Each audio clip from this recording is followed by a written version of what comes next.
Good morning class. Today we will start the next unit, the system of particle and rotational motion. This unit is the unit number 5, but अगर हम chapters के according consider करें, this is the chapter number 7, that is the system of particle and rotational motion. In this unit we have covered the topic the center of mass of two particle system, momentum conservation, center of mass of motion, center of mass of rigid body, moment of force, torque, angular momentum, law of conservation of angular momentum, moment of inertia and इसमें कुछ topics हमारे delete हुए हैं. उन topics में just हम उनका result discuss करेंगे. बट जैसे हमारे पास टॉपिक है the statement of parallel and perpendicular axis, ये अब हमारे सिलेबस से डिलीट हो चुका है. तो जस्ट हम इसका रिज़ल्ट डिस्कस करेंगे और कैसे इसको अप्लाई करते हैं, जस्ट यही डिस्कस करेंगे. So let's start with the next unit, the system of particle and rotational motion. So let's start. First of all, what is particle? Particle क्या होता है हमारे पास? Particle is defined as an object whose mass is finite but whose size and internal structure can be neglected. मतलब particle हमारा एक इतना small particle है जिसका mass तो defined है, बट जो हम इसकी शेप है, वो जो साइज़ है, वो इतना स्मॉल होता है कि हम उसे निगलेक्ट कर सकते हैं.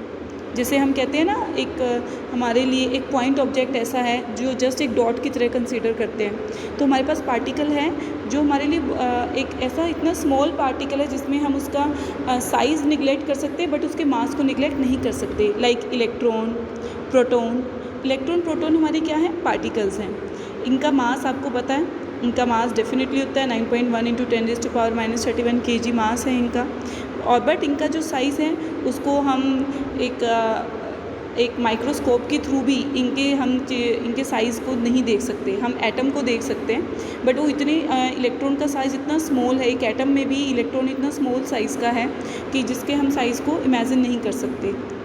तो हम क्या करते हैं यहाँ पे, तो पार्टिकल में जस्ट उसके मास को कंसिडर करते हैं. सो जैसे तो हमारे पास पार्टिकल क्या हो गया, which is defined as the object whose mass is finite but whose size can be neglected. Now next is the system. What is system? System क्या होता है वो हमारा? Now collection of very large number of particle which mutually interact with one another is called system. System में क्या होता है कि हमारे पास बहुत सारे पार्टिकल्स होते हैं जो मिलके हमारा सिस्टम बनाता है. जैसे अब हम क्या कहते हैं, everything is made up of atom. कोई भी चीज़ हमारे पास एटम से मिलके बनी है. एटम का फर्दर जो पार्ट्स होते हैं वो हमारे पार्टिकल्स हैं, और हमारे एंटी पार्टिकल्स भी होते हैं, और इससे क्वार्क्स, इनसे भी स्मॉल पार्टिकल्स और हमारे वहाँ पे एटम में प्रेजेंट होते हैं.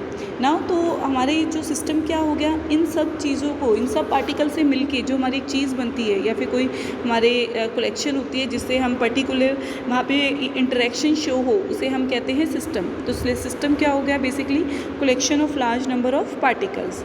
Now rigid body. Rigid body क्या होती है? रिजिड बॉडी जनरली हम क्या कहते हैं कि कोई चीज़ रिजिड है जो अपनी शेप या अपनी पोजीशन को चेंज नहीं करती, या अपनी थॉट्स को हम अगर चेंज ना करें तो हम रिजिड होंगे. रिजिड का मतलब क्या है? It is that which has a definite size and definite shape.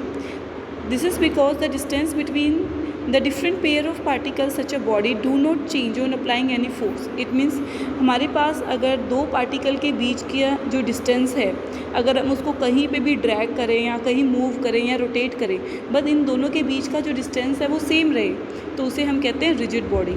It means अगर हम कोई एक्सटर्नल फोर्स भी अप्लाई करें और जो पार्टिकल है अपनी शेप को चेंज ना करें, अपने बीच में जो डिस्टेंसेस हैं उसको चेंज ना करें, तो उसे हम कहते हैं rigid body.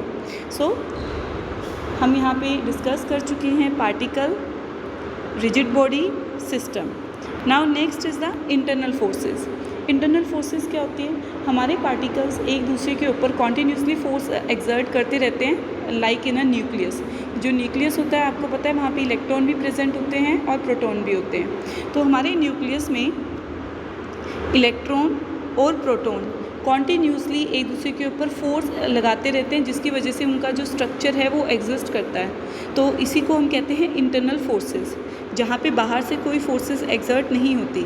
So basically the mutual force exerted by the particle of system on one another are called internal forces.